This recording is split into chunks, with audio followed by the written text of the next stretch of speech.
Potato salad is one of those side dishes that needs to be at every single backyard barbecue get together. In fact, I won't even go if it's not on the menu. No, I'd go, but seriously, make it. I'm gonna show you two tasty potato salads, and both are dang delicious.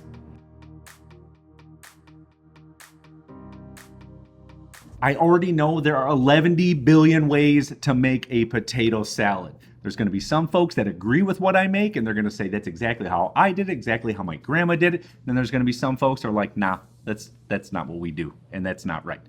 But I'm going to show you my take and my version of a classic Southern potato salad, and then I'm going to hook up a very, very tasty German potato salad the way that my family does it. Both are super tasty and perfect for that backyard get-together, my friends. First, though, we are going to start off with a little bit of prep, beginning with that Southern potato salad. Sound good? Let's cook. Bring out a big old bowl of russet potatoes. You could absolutely use Yukons or red potatoes if that's all you've got.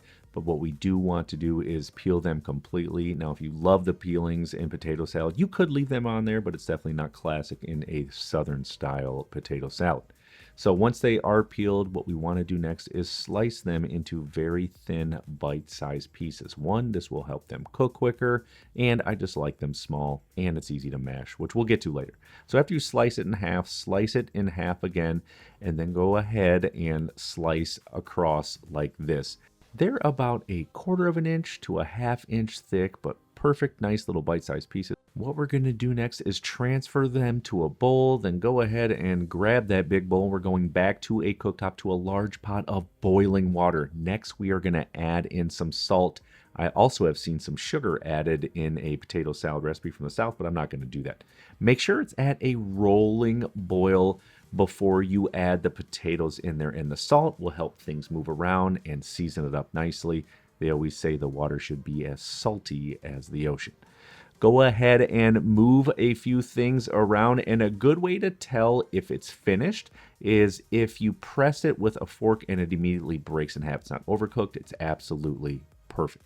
So what we want to do at this point is take the strainer out of the hot boiling water, get as much of that hot water off of there as possible, give it a few shakes, and then transfer it over to my countertop where I have a large plastic container full of icy water.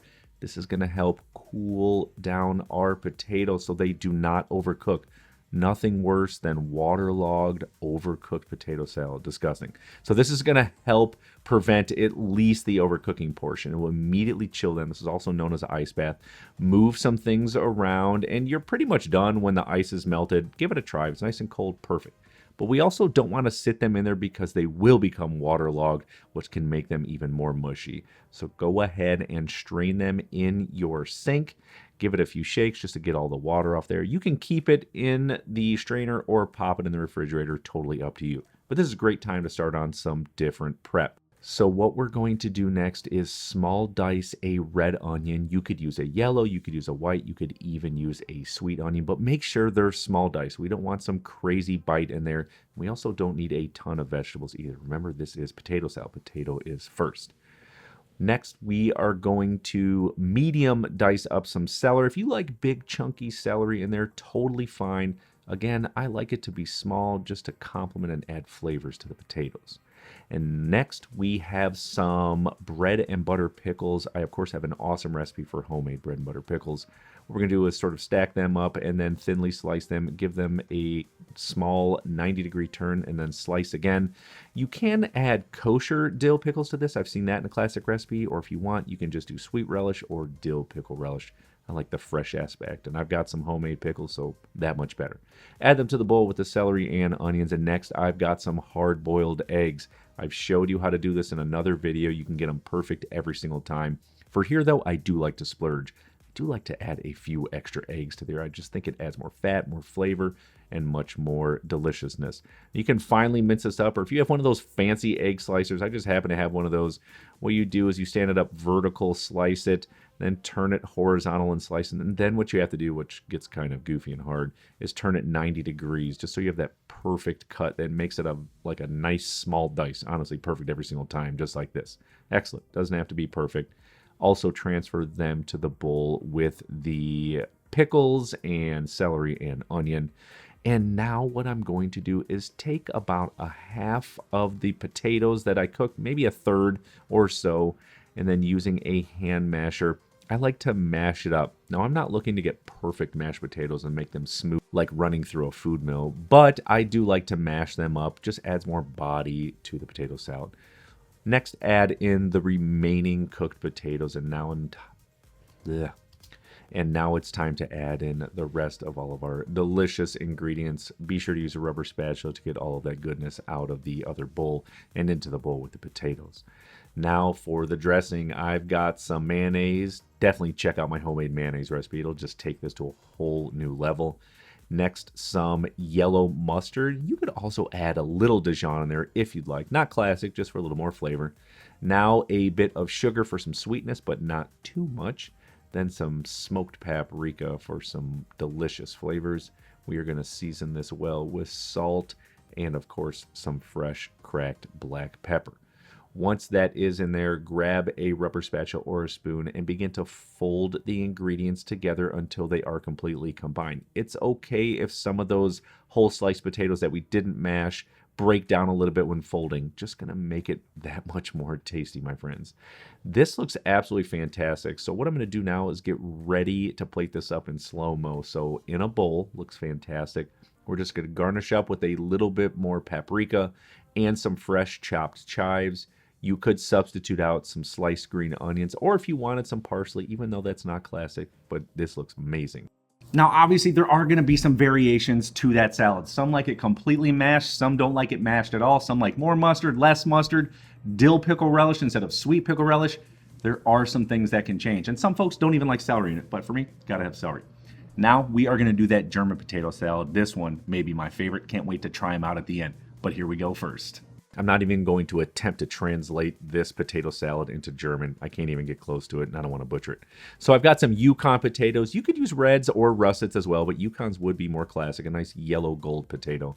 But I am going to keep the skin on these, so what I do need to do, though, is give them a nice rinse, sort of rub them down with my hands, make sure there's no dirt on there or anything. Let's give it a little shake, transfer it over to our cutting board, and then what I'm going to do is take nice thick slices, maybe about 3/4 of an inch thick. I don't want them to be too small, but they still will cook quickly, so no worries about that. But I like the thick slices here, and the peelings on just makes it awesome. And now for a yellow onion, you could use a white onion or a sweet onion here. And what I'm going to do is just remove that outer peel after I've cut the ends off and slice in half, and then just medium dice. It doesn't have to be perfect here. We're going to cook them a little bit so they will shrink up a small bit, but some nice bite-sized pieces. And classically what would be used in this recipe is German speck, which is their version of bacon. It's a little bit different. It is a cured meat. The best thing we can get here is thick cut bacon, or if you have a butcher shop or even a German butcher shop nearby, they may carry speck. If you can get it, fantastic. Give it some nice slices, and then what we're going to do is set that to the side, go back over to our cooktop. I have a large pot of boiling water. We are going to season it well with salt. Remember, make it taste like the ocean, make it nice and salty. Once it is to that rolling boil, we're going to add in these potatoes. Only going to cook for 4 minutes. We do not want to overcook these because we will not be cooling them down in an ice bath. We don't want this to overcook, or else it's going to be really mushy and not good at all. So after they are done, just going to try a little bit here. So after they are done cooking, what I'm going to do, just like the other potatoes, is take that strainer up there, give them some nice shakes, get as much water off as possible so they stop cooking as soon as possible. Again, not going to rinse them, just going to drain them. They will dry out a bit, but make sure they do, because we're going to pour them into oil a little bit. We don't need no fire. So they will dry out a bit just sitting like that. Now in a shallow rondo or a very large frying pan, we are going to add in that thick cut bacon. And the goal here, my friends, is to brown it up and make it extremely crispy. Probably going to take in between 4 and 6 minutes to get to this absolute perfect consistency. Really quickly, what you would normally do at this point is add in the onions, the beef stock, and the vinegar, bring it to a boil, then toss it around with the potatoes. But you know me, I'm all about those techniques. I think we can enhance the flavor by caramelizing up those potatoes a little bit and the onions to bring out way more flavor. I promise you, it's going to be that much more delicious without ruining any of the classical nature of the flavors in this dish. Let's do that. Here we go. Set the bacon to the side on a plate once it is crisp. And try not to eat it, will you? I know it's always tempting. Bacon's delicious. And here's where we flip it. We're going to add our sliced pre-cooked potatoes right to that hot rendered bacon fat. It's going to add flavor. We're going to help brown it up as well. At the same time, though, hit it with those medium diced yellow onions, and then grab a spoon or even a spatula, and we're going to start to move things around. This is on high heat. We're not cooking this for long periods of time. Remember, the potatoes are already cooked most of the way. We just want to brown them up, finish them up, get that nice brown on there. Just going to make these potatoes taste so good, make the potato salad even that much more delicious. Once they are brown, you can see they're not completely golden brown, but some nice brown on there for flavor. We're going to add in about 3/4 of the bacon back to the potatoes. We're next going to hit it with some beef stock. If you are vegetarian, you're probably not because you've already eaten bacon, but you could use veggie stock. And then next, some white wine vinegar. Really going to bring out some fantastic flavors in here. And then what we want to do is, of course, season it up with salt and pepper. And don't worry about that much liquid. It will soak into the potatoes and it will absolutely absorb into there. Then hit it with some fresh chopped parsley. This is very classic here. And then using a spoon, begin to mix everything together. And to plate it up in slow-mo, we're going to add it to a bowl, grab that bacon we did not use, finish it over the top, and then, of course, some more finely chopped parsley on this potato salad. Fundamental techniques. Put them into practice, just like I tell you. When you do it, all of your homemade food from scratch will always taste better because of this. Now, I don't have any more slow-mo, but check out these beauties.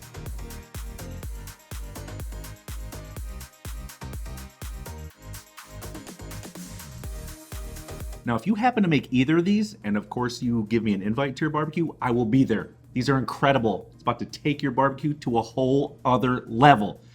Be sure to like and share this video if you learned something. Definitely check out this video right here. I made it for you. You'll love it. We'll see you on there.